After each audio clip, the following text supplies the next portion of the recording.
जय हिंद दोस्तों, मैं सुरेश सर। दोस्तों, आप लोगों ने देखा होगा कि आर ओ की डेट घोषित हुई थी, लेकिन किसी कारणवश इसको डेट को टाला गया है, आगे होना ही है। तो हमने दोस्तों इस पे 20 क्वेश्चन का एक प्रैक्टिस सेट तैयार किया है और बहुत अच्छे क्वेश्चन हैं। कई साल के पेपर को मिला करके हमने बनाया है और ज़रूर आप लोगों को पसंद आएगा। तो आइए हम लोग दोस्तों शुरू कर देते हैं।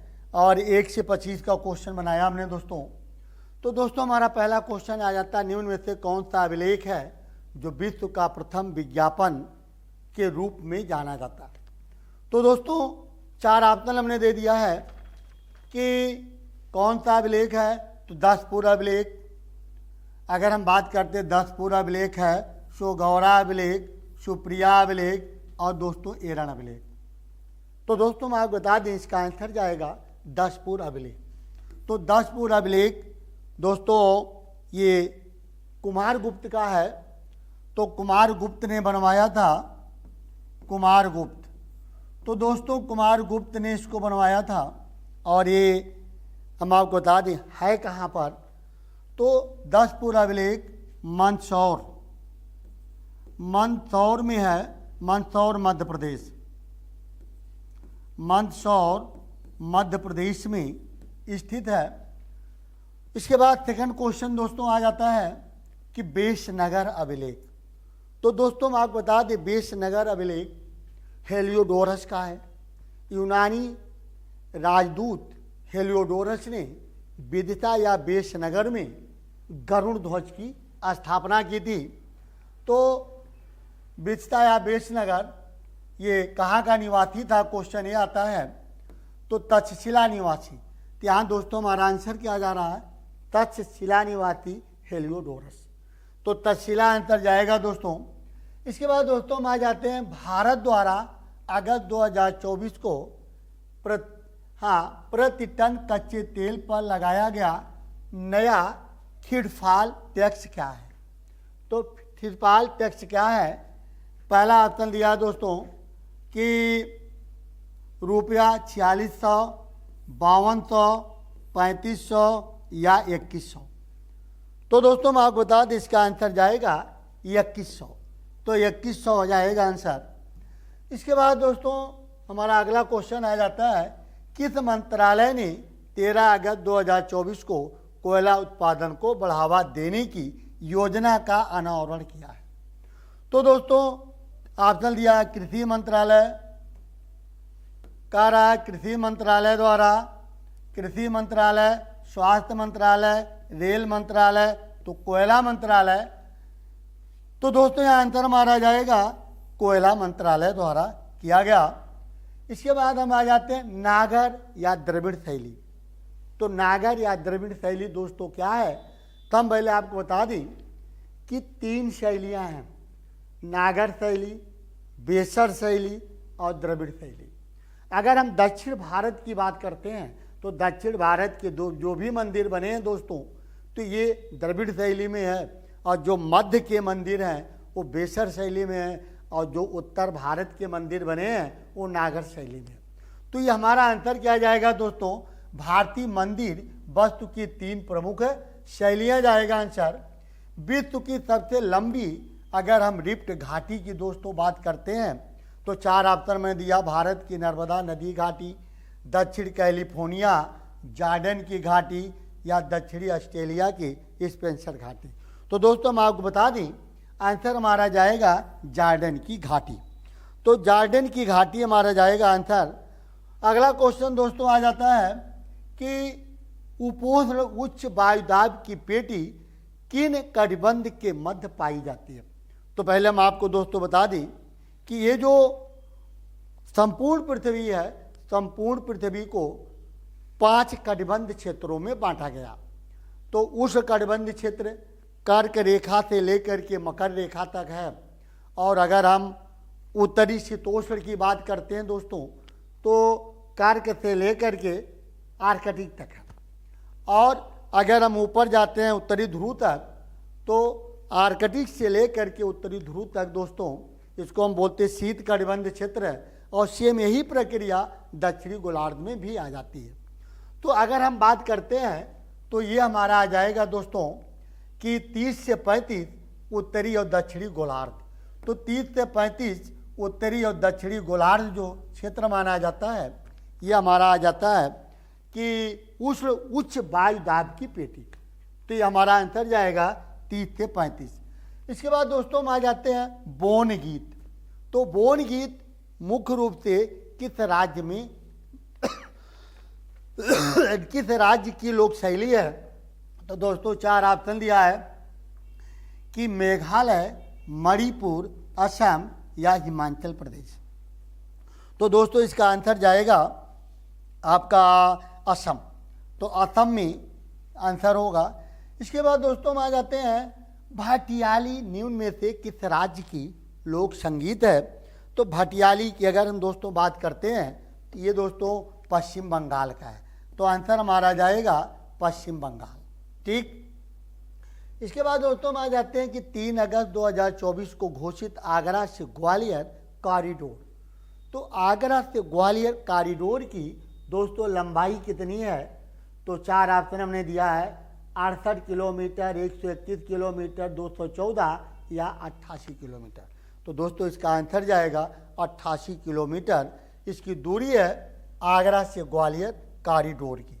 इसके बाद दोस्तों हम आते हैं केंद्रीय मंत्री मंडल द्वारा 26 अगस्त 2024 को अनुमित नई केंद्रीय क्षेत्र योजना का नाम क्या रखा गया है? तो 4 ऑप्शन दोस्तों कहता है क्या नाम रखा गया? शान धारा, विज्ञान शक्ति, विज्ञान धारा या टेक धारा। तो आंसर दोस्तों हमारा जाएगा विज्ञान धारा।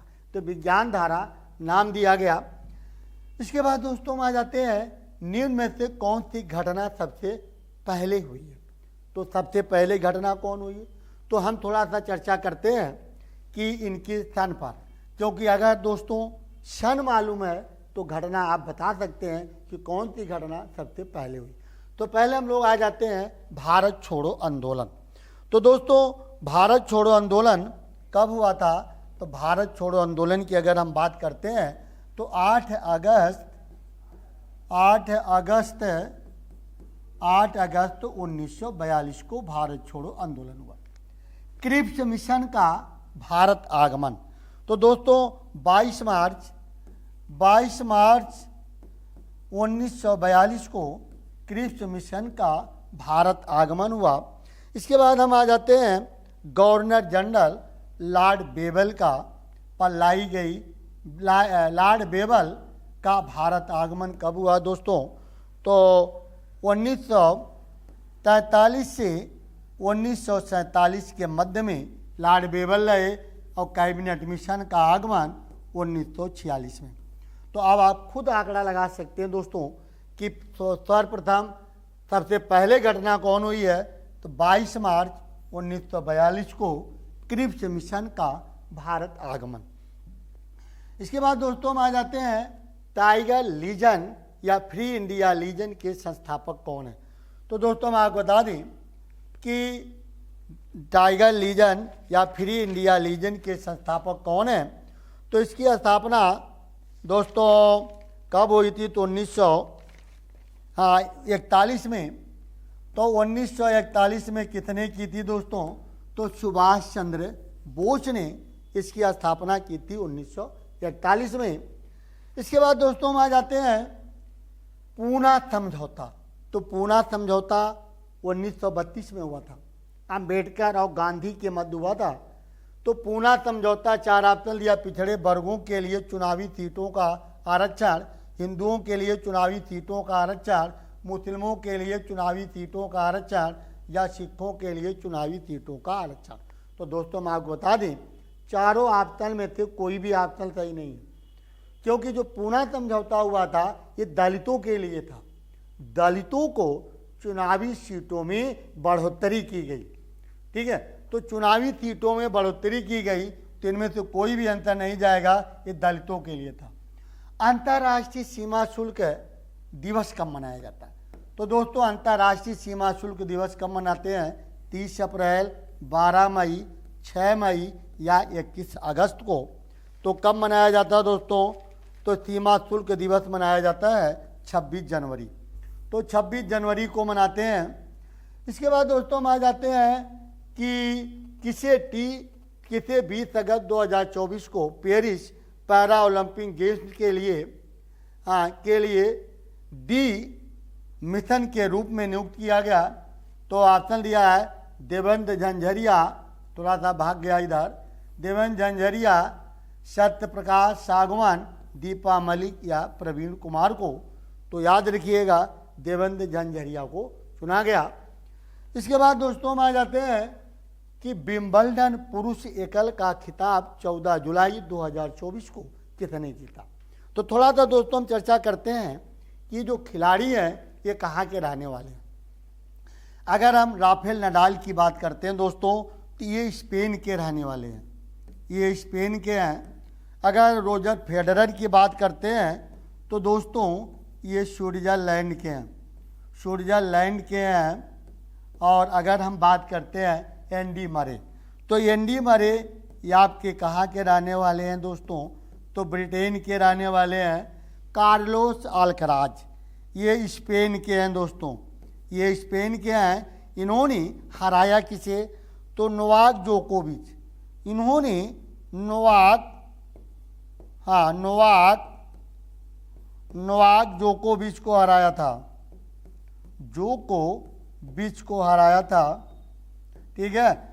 और नोवाक जोकोविच ये कहाँ के रहने वाले हैं दोस्तों, सर्बिया के हैं, सर्बिया का ध्यान रखिएगा, सर्बिया के रहने वाले हैं। तो कार्लोस अल्कराज हमारा आंसर जाएगा।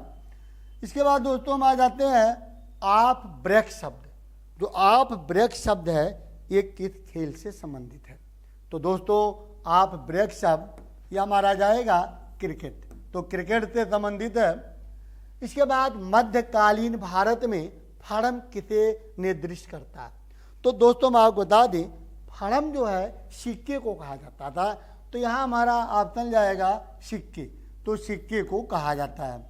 इसके बाद दोस्तों हम आ जाते हैं भारत में प्रथम मकबरा जो शुद्ध शैली में बनाया गया। तो शुद्ध शैली में मकबरा बनाया गया है किसका, कहता हुमायूं का, बलबन का, या आपका ऐबक का, या अलाउद्दीन खिलजी का।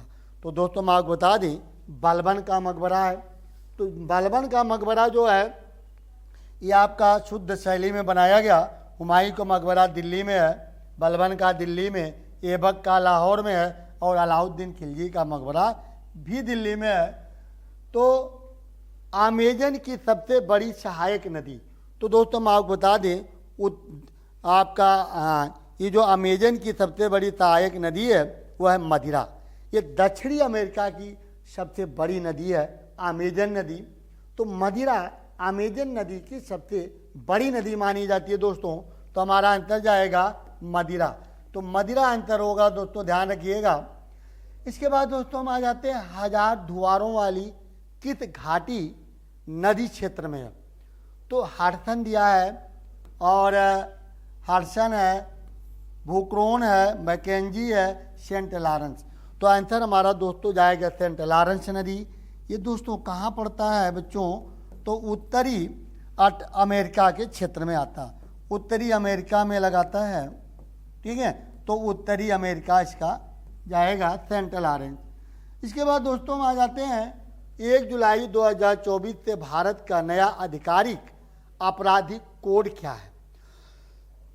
तो भारत सरकार ने जो अपना नया आधिकारिक जो कानून लागू किया दोस्तों, तो क्या है, तो 4 ऑप्शन लिया। भारतीय दंड संहिता, तो दोस्तों मैं आपको बता दें आंसर जाएगा भारतीय न्याय संहिता, पहला हो गया आपका। दूसरा हो गया नागरिक संहिता, दूसरा आपका आ जाता है दोस्तों नागरिक संहिता आ जाता है। इसके बाद हमारा आ जाता है भारतीय साक्ष्य अधिनियम। तीसरा दोस्तों आ जाता है भारतीय साक्ष्य अधिनियम। तो भारतीय साक्ष्य अधिनियम आ जाता है, तो 3 अधिनियम को लागू किया गया अधिनियम, ठीक। इसके बाद दोस्तों हम आ जाते हैं कि 23 जुलाई 2024 को प्रस्तुत केंद्रीय बजट 2024-25 का प्रमुख फोकस क्या था। तो प्रमुख फोकस क्या था दोस्तों, तो आंसर जाएगा हमारा बुनियादी ढांचे का विकास। तो बुनियादी ढांचे का विकास होगा आंसर। किस राष्ट्रीय संगठन ने बैंक माइग्रेशन का उपयोग करने के लिए मंजूरी दी है? तो दोस्तों मैं आपको बता दें मंजूरी कितने दी है। 4 ऑप्शन दिया, भेल, NPCL, FCI या कोई नहीं, तो आंसर जाएगा NPCL यानी nuclear power corporation of India. ठीक, तो सेकंड आंसर हमारा सही जा रहा। तो चलिए दोस्तों, हमारा 25 क्वेश्चन का एक सेट था, समाप्त किया। फिर इसी के आगे हम 26 से 50 तक लेके आएंगे। फिर मिलते हैं अगले वीडियो में। जय हिंद, जय भारत।